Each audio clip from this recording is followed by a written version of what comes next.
Bruno, we'll move to the attorney's recommendation, please. Thank you, Madam Chair. There are three attorney recommendations for this evening.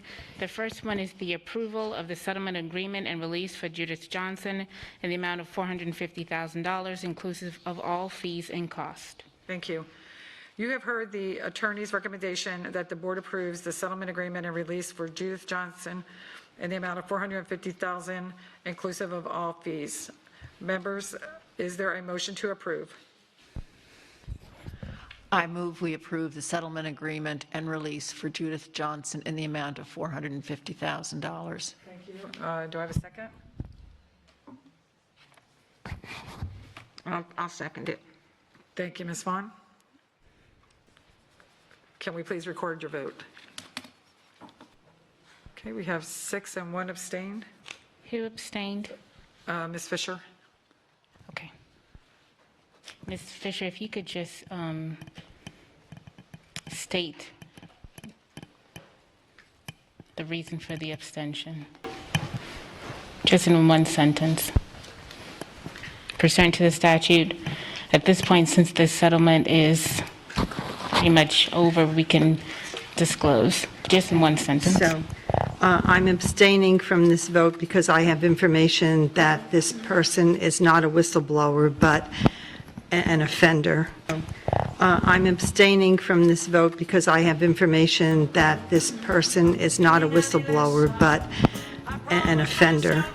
And I have personal situations that I witnessed, and so I feel like I can't vote on this. Okay, and we will complete the appropriate form and attach it to the minutes. Pictures of license plates and purchase orders found in the office of the former assistant principal at Fort Myers Technical College may explain why students weren't getting their grant money. It was all discovered when the school system conducted an internal audit last year. It started in October with our internal auditing department trying to work with them. They assured us that they had made corrective action. They had not. This is video from a school board meeting last month. Board member Betsy Vaughn recalled a conversation she had with the former principal at FMTC last year. He said, we're in over our heads. The people that I have on the staff are not understanding how to do this. When auditors finally took a look at the finances, they found problems in the accounts of 394 students. More than $13,000 in grant funds had not been paid out, but the account was empty. According to the investigation, they had to, quote, borrow $10,000 from the FMTC General Fund to cover it. I emailed the school system about all of this, and the district responded saying at this point, all students have had their grant money paid out to them. But Vaughn wondered at the board meeting last month how many students just dropped out because they couldn't pay. What about students who may have already exited the program going back several years?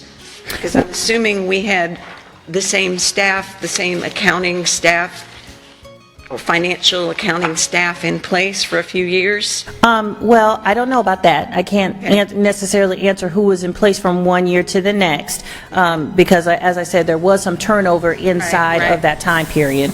In October of last year, the State Department of Education finally got involved, asking what had happened to the Pell Grant funds. A month later, the school board sent this response, signed by board member Gwinnetta Gittens, explaining how the district was addressing the problem.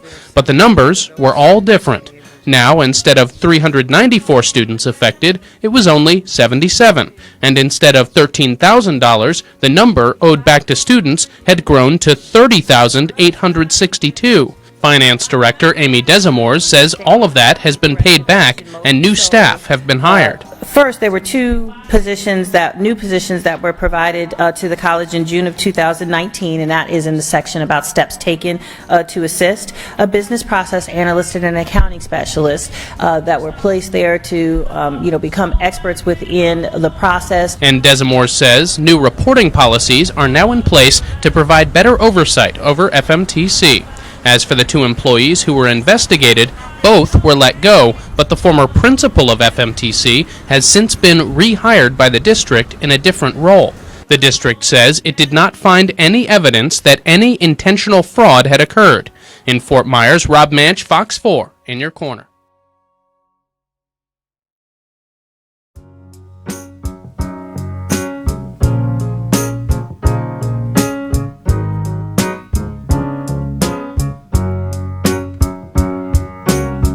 a little while from now, if I'm not feeling any less sound, I promise myself to treat myself and visit a nearby tower. And climbing to the top, will throw myself off in an effort to make clear to whoever what it's like when you're shattered, left standing in the lurch at a church where people were saying, my God, that's tough. She stood him up. No point in us remaining. We may as well go home, as I did on my own, alone again, naturally. To think that only yesterday I was cheerful, bright and gay, looking forward to what wouldn't do the role I was about to play. But as if to knock me down, reality came around, and without so much as a mere touch, cut me into little pieces, leaving me to doubt. Talk about God in His mercy, who, if He really does exist, why did He desert me in my hour of need? I truly am indeed alone again, naturally. It seems